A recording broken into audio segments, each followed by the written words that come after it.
वो अपनी दुकान बंद कर रहा था। बस इतना ही। तमिलनाडु का एक छोटा सा कस्बा, सत्तनकुलम। कोविड लॉकडाउन की वो घुटन भरी शाम, जब सड़कें सूनी थीं, जब हवा में सन्नाटा था, जब देश डरा हुआ था। उस शाम पी जयराज, 58 साल का एक आदमी, अपनी मोबाइल की छोटी सी दुकान का शटर गिरा रहा था। घर जाने वाला था, लेकिन उसी पल एक जीप रुकी। वर्दीधारी नीचे उतरे और जयराज को उठा लिया गया।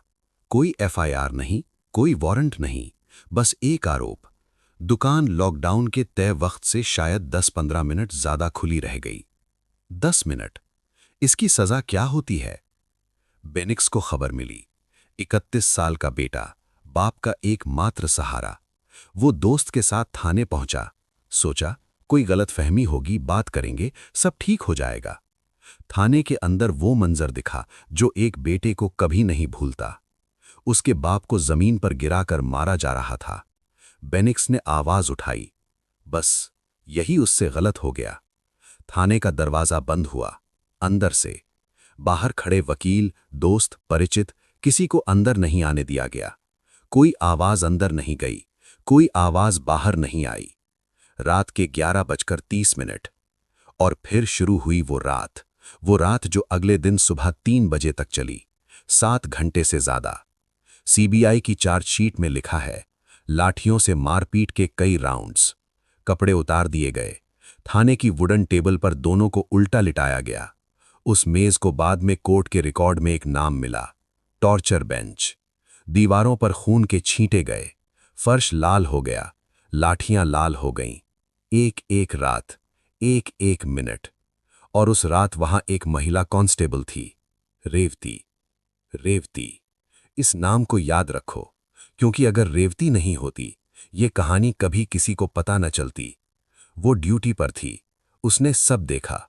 रोक नहीं सकती थी, वो सिस्टम की सबसे छोटी कड़ी थी। लेकिन उसने एक काम किया, याद रखा, हर चीज, हर पल, हर नाम, हर चोट। रात के 11:30 एक नया चेहरा थाने में दाखिल हुआ, एसआई राघु गणेश। उसने देखा कि क्या हो रहा है। उसने रोका नहीं, उसने बढ़ावा दिया। सीबीआई जांच में सामने आया। जब थोड़ी देर के लिए चुप्पी होती थी, तब इंस्पेक्टर खुद पूछता था, चुप क्यों हो? और नया राउंड शुरू हो जाता था। और बेनिक्स ने जब कहा कि वो मजिस्ट्रेट को सच बताएगा, राघु गणेश ने सीधे दांत दिखाए, कहा, अगर जज को सच बताया तो तेरे पांव तोड़कर वापस लाएंगे थाने। ये इस देश के एक नागरिक को उसी के कानून के रखवाले ने कहा। 20 जून 2020 सुबह दोनों को कोविलपट्टी अस्पताल ले जाया गया। रिमांड के लिए मेडिकल फिटनेस सर्टिफिकेट चाहिए था। जयराज के 6 लुंगी बदले जा चुके थे। खून रुक नहीं रहा था अंदर से। डॉक्टर वेनिला ने सर्टिफिकेट दे दिया, फिट फॉर रिमांड। फिर मजिस्ट्रेट डी सारवनन का घर। कोविड प्रोटोकॉल का बहाना। मजिस्ट्रेट अपनी बालकनी पर आए, नीचे खड़े इन दोनों को देखा और हाथ हिला दिया, ले जाओ। एक शब्द नहीं बोला, एक बार नजदीक नहीं गए, एक सवाल नहीं पूछा। दोनों को कोविलपट्टी सब जेल भेज दिया गया, सत्तनकुलम से 100 किलोमीटर दूर। शाम तक किसी वकील को मिलने की इजाजत नहीं। 22 जून 2020 रात के 9 बजे। बेनिक्स नहीं रहा, आंतरिक रक्तस्राव, 31 साल। 30 जून 2020 सुबह 4:30। जयराज नहीं रहे, पंक्चर्ड लंग, 58 साल। एक बाप, एक बेटा, एक ही हफ्ते में। एक मोबाइल की दुकान जो 10 मिनट ज्यादा खुली रह गई थी। पोस्टमार्टम में 3 डॉक्टरों ने गिना, जयराज के शरीर पर 13 से अधिक गहरी चोटें, बेनिक्स के शरीर पर 17 से अधिक। 13, 17। सत्तनकुलम के व्यापारियों ने 23 जून की शाम से सड़कें बंद कर दी। पूरे तमिलनाडु में आग की तरह फैला। और 24 जून को कुछ ऐसा हुआ जो इस देश में पहले कभी नहीं हुआ था। मद्रास हाईकोर्ट की मदुरई बेंच, जस्टिस पीएन प्रकाश और जस्टिस पुगलेंधी ने खुद बिना किसी याचिका के इस मामले का संज्ञान लिया, सुओ मोटो। और जो आदेश आया वो इतिहास में दर्ज हो गया। पहली बार इस देश में एक पुलिस थाने से पुलिस हटाई गई, रेवेन्यू ऑफिशियल्स के हवाले किया गया। थाने को बंद करके एविडेंस सिक्योर करने का आदेश दिया गया, क्योंकि कोर्ट को अंदाजा हो गया था सबूत मिटाए जा रहे हैं। सीसीटीवी फुटेज पहले ही इरेज हो चुकी थी। ऑटोमैटिक डिलीशन का बहाना। सीबीआई आई जुलाई 2020 और तब रेवती का वक्त आया। वो मजिस्ट्रेट के पास गई थी पहले, डर के साथ। उसने कहा था, मुझे मेरे बच्चों की सुरक्षा चाहिए, तब मैं सच बोलूंगी। सुरक्षा मिली और रेवती ने वो सब बताया जो उस रात उस थाने में हुआ था। एक एक डिटेल, एक एक मिनट। वो वुडन टेबल जिस पर दोनों को उल्टा लिटाकर मारा गया, दीवार पर खून के छींटे, बेनिक्स की पिटाई के वक्त, फर्श पर लाल निशान। कौन कौन था, किसने क्या किया? एचसी मुरुगन और सामुदुरई ने पीड़ितों को पांव से कुचला। एसआई बालकृष्णन ने लाठी से बेनिक्स के तलुओं को मारा।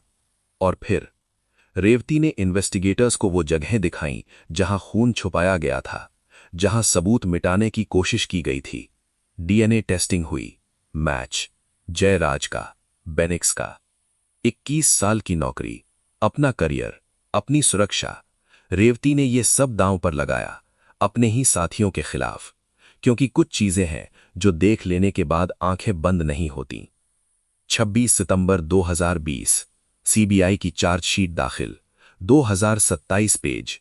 आईपीसी की धारा 302 हत्या, धारा 342 गलत तरीके से बंदी, धारा 201 सबूत नष्ट करना, धारा 120 बी आपराधिक षड्यंत्र। 10 पुलिसकर्मियों के नाम। 1 special SI Paul Durai, trial के दौरान कोविड से मर गया। बाकी 9 का मुकदमा शुरू हुआ फरवरी 2021। 5 साल तक ये लड़ाई कोर्ट्स में चली। 5 अलग अलग सेशंस जजेस के सामने ये केस गया। सीबीआई ने 135 गवाह सूचीबद्ध किए, 52 को एग्जामिन किया, 116 डॉक्यूमेंट्स। हर एक रात को कोर्ट में फिर से जीवंत किया गया। जयराज की बेटी परसिस हर सुनवाई में आती रही, साल दर साल, पोस्टिंग के बाद पोस्टिंग। रोती रही, इंतजार करती रही। 23 मार्च 2026 जज G Muthukumaran, first additional district and sessions court, Madurai. सभी 9 दोषी। हत्या, षड्यंत्र, सबूत नष्ट करना, सब। 6 अप्रैल 2026 सजा का दिन। जज ने पेन उठाया और लिखा, रेयरेस्ट ऑफ द रेयर। सभी 9 पुलिसकर्मियों को मृत्युदंड। एक ही पुलिस थाने के 9 अफसर एक साथ कस्टोडियल मर्डर के लिए फांसी। इस देश के इतिहास में पहली बार।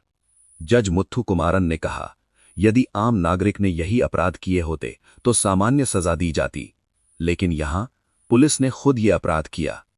लाइफ इंप्रिजनमेंट पुलिस अफसरों में डर नहीं डालेगी। जहां पावर है वहां रिस्पॉन्सिबिलिटी होनी चाहिए। जज ने जॉर्ज फ्लॉयड का हवाला दिया, अमेरिकन पुलिस की बर्बरता का, और कहा, यह कोई पहली बार नहीं है, ये ग्लोबल है। लेकिन इस बार सजा होगी। 1.40 करोड़ रुपए मुआवजा दोषियों की जेब से पीड़ित परिवार को। परसिस ने, जयराज की बेटी ने कहा, न्याय आया, देर से आया, लेकिन आया। रेवती के पास लोग आए बधाइयां देने। उसने कहा वही जो उस रात उस थाने में सोचा था, सभी कानून के सामने बराबर हैं। लेकिन रुको, एक पल रुको। इस फैसले के बाद भी एक सवाल बचा रहता है।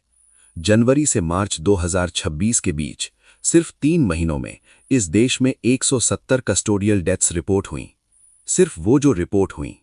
और एक रिपोर्ट कहती है 2014 से 2022 के बीच नेशनल ह्यूमन राइट्स कमीशन को 20,000 कस्टोडियल डेथ कंप्लेंट्स मिली।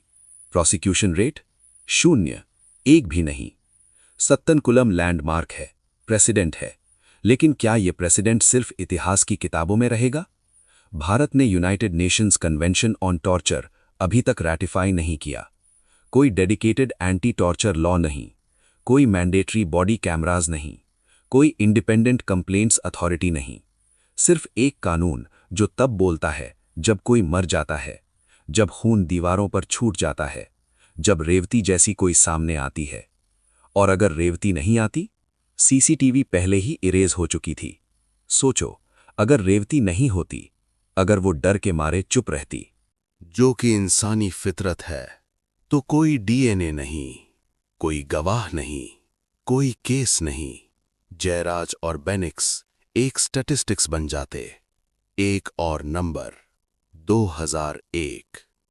ये केस इसलिए बना क्योंकि एक अकेली महिला ने अपनी नौकरी, अपनी सुरक्षा, अपने साथियों की ब्रदरहुड सब दांव पर लगाया। ये केस इसलिए नहीं बना क्योंकि सिस्टम ने काम किया। ये केस इसलिए बना क्योंकि सिस्टम के अंदर एक इंसान था। 6 अप्रैल 2026 9 वर्दीधारी कोर्ट से बाहर लाए गए। हथकड़ियों में, कैमरास की फ्लैश में। वो उसी वर्दी में निकले थे कभी, पुलिस के बैज के साथ। आज वो सिर्फ दोषी हैं, डेथ रो पर। न्याय मिला 6 साल बाद। लेकिन सोचो, सिर्फ एक बार, कितने जयराज हैं इस देश में जिनके पास रेवती नहीं थी? कितनी दीवारों पर खून के निशान हैं जिन्हें किसी ने याद नहीं रखा? ये फैसला एक चैप्टर का अंत नहीं है, ये एक सवाल की शुरुआत है। और वो सवाल आज भी उस वुडन टेबल पर लिखा हुआ है जो किसी कोर्ट के एविडेंस रूम में बंद पड़ी है। सच और झूठ के बीच की लाइन आज भी वहां है।